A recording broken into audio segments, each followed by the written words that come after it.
না, আজকালও রান্নাবান্নার video share করবো। তো আমি এখানে দেখতে পাচ্ছ এই যে ভাত নামিয়ে তরকারিটি বসিয়ে দিয়েছি। তো hello guys, welcome back to my channel Rupali Ganesh. কেমন আছো সবাই? আশা করছি ভালো আছো। সবাইকে গুড মর্নিং।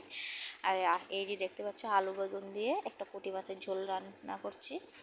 আর এই যে প্রায় তরকারিটা হওয়ার দিকে, আর এই যে লাস্টের দিকে ঝোল দিয়ে, আর এই যে ধনেপাতা দিয়ে তরকারিটা নামিয়ে নিয়েছি। প্রায় তরকারিটা হয়ে গিয়েছে।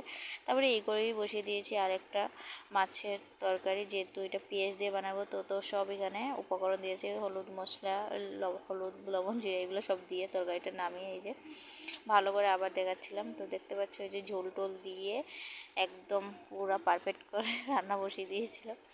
যাই হোক, এখানে তরকারিটা ওদিকে হচ্ছে, আর এদিকে দেখতেই পাচ্ছ দুর্গাপূজার পার্সেল চলে আসছে। তারপর তরকারিটা এদিকে নামিয়ে নিয়েছি। ভিডিওটা ভালো লাগলে লাইক শেয়ার